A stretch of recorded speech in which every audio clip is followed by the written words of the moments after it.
Good day, everyone, and I welcome you all to the very first episode of our podcast. We're thrilled to have you with us as we begin this exciting journey of meaningful conversations with our inspiring leaders and change makers. To launch our series, we are honored to have with us a distinguished guest who is committed to serving with compassion. We welcome the Director General of the Catholic Health Association of India, Sister Dr. Helen Mary.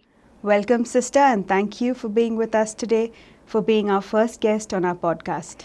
Thank you, Priyanka. I'm very happy to be with you today and on this beautiful day. Thank you so much. Thank you, Sister. We're delighted to have you, and we look forward to an inspiring journey with you. So, Sister, what does Chai Day mean personally to you, and what does it represent to the entire Chai family? Today is a day of rejoicing. We rejoice and celebrate past years of our journey, and with gratitude, the present, the mission that we are carrying on, the commitment and the renewed strength in the vision of Mary Glory, we celebrate this day as Chai Day. So this is the foundation day for Chai. Catholic Health Association of India is founded on this beautiful day in 1943, July 29, by Dr. Sister Mary Glory. Today she is venerable. We are grateful to her and we rejoice on this day. So, Sister, for those who would be hearing about Chai for the first time, how would you describe Chai's mission in a few words? Yeah, it's a type of healing ministry that is of, we can call it as a holistic health. Not only the physical, it's also spiritual, emotional, and economical and social being has been constantly been focused on. It is more of actively listening to the person who are in need of healing. It's a mission that has been reached to the periphery. This is what the Chai has been doing. So, Catholic Health Association has a special value-based health care ministry. Chai works across communities, social outreach and healthcare. I'm sure there are a good number of stories that captured Chai's heart and mission. We would love to hear one from you, Sister. I have a lot of stories to tell. Among them, there is one heart-touching story. I remember a girl coming to my healthcare center. She was about 23-year-old. She was panting and breathless, unable to walk. As she walked inside, I could recognize she was in failure. I just could put my stethoscope on her chest. Heart was beating more than 150 to 180 per minute, and heart sounds were mumbled. And if she able to walk another 500 or 100 steps, she would collapse. I am a gynecologist by practice. I didn't know what to do. My sixth sense was alert. How I can save her life? Immediately I told her, you cannot be here, and immediately I could accompany her to our higher center where she could be given immediate therapy and treatment, and surgical interventions were made, and her life was restored. And heart was brought back to a normal position after placing a valve into her heart.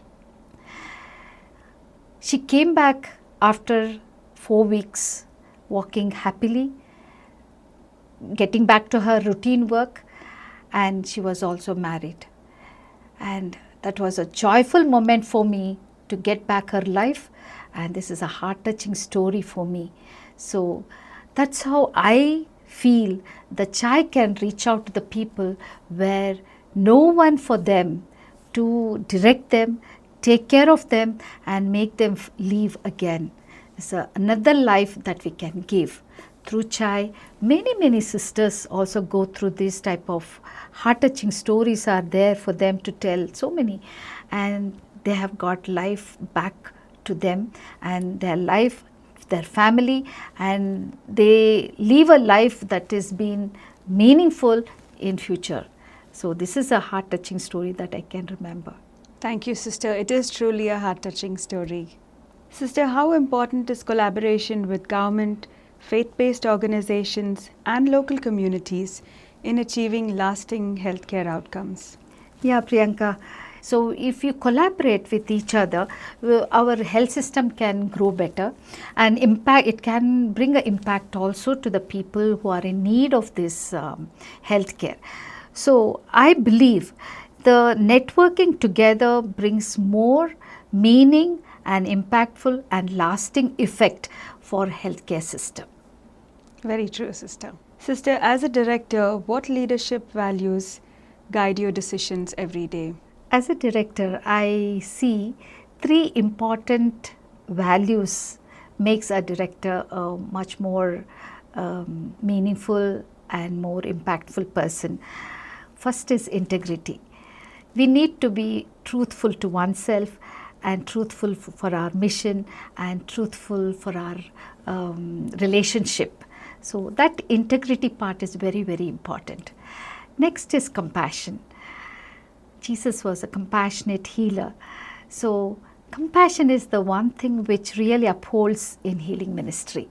We need to be more compassionate with our own colleagues, with our own benefactors, with our own stakeholders. Third thing is active listening. Active listening brings a lot of enlightenment, insights. So these three important value makes being a director of this organization. I can take it to complete the mission of Christ on this earth. Sister, what keeps you motivated, especially during difficult times in public health? It's 80% of the people who are in the periphery. The public health is which is concentrated more on the cities. So in the periphery, people are still suffering. So public health from government cannot reach out to them. So Chai can reach out to the people, and this keeps us motivated to reach out to the people who are in the periphery. Today also marks the introduction of this new podcast studio. Why do you think storytelling and conversations are important tools for advancing healthcare and social impact? Yes, Priyanka, we know that social media can reach out to the people far and wide with less time. And it's very interesting to know people in the periphery are making lot of transformative way of impactful healing ministry there. Many of our sisters are with limited technology, limited facilities. They are bringing life into the people. This will inspire so many, from young ones to the elder ones. All can hear the story. As soon as you hear the story, that inspires the experiences that they have heard. So this also can bring innovation in the minds of the young ones, how they can make their life meaningful, purposeful and transformative, impactful for others. Sister, what is that one moment in your career that reaffirmed your commitment to serving others? When a patient feels, or anyone feels, that they are not at all alone in this life, someone is there to listen to, someone is there to hold my hands and give their shoulder during the times of difficulties. When everything is lost, there is a ray of hope. So it gives me a lot of joy when someone feels in my presence they have some hope, some life. So I feel very happy when they feel that they are supported, they have more strength in my presence. That gives me joy.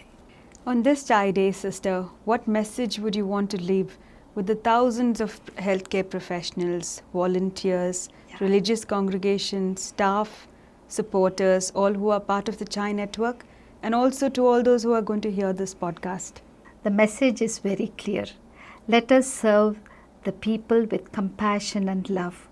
Let us reach out to the unreached ones, and let us be more active listeners. Let us make people feel that they are cared, they are loved, and they are looked after as their own brothers and sisters. And dear sisters and brothers and Chai family should feel that we are all belong to the Chai family and family of God. We are all here to love one another. That's the message that I want to give. Thank you, Sister. Sister, finally, what gives you hope for the future of healthcare in India? We are all human beings. We are dealing with human. So, human needs service. Love and service will continue to live as long as human beings live. We need to add compassion and integrity and care for all our healthcare ministry. So Christ is today, tomorrow and forever. So love and concern and compassion will continue to grow. And there is a hope always because Christ lives in each one of us. We continue to be His body, His hands and His legs in this world to continue His mission of healing. So we are all His body. So let us continue with great ray of hope, of love and compassion. That was truly an inspiring conversation with you, Sister. Thank you so much for taking out time to be with us today, for sharing your valuable insights, and for shedding light on the remarkable job that Chai does. And to our listeners, thank you for listening. We hope this conversation has given you a deeper understanding of the vital role that Chai plays in our country. Until our next episode, thank you for listening and goodbye.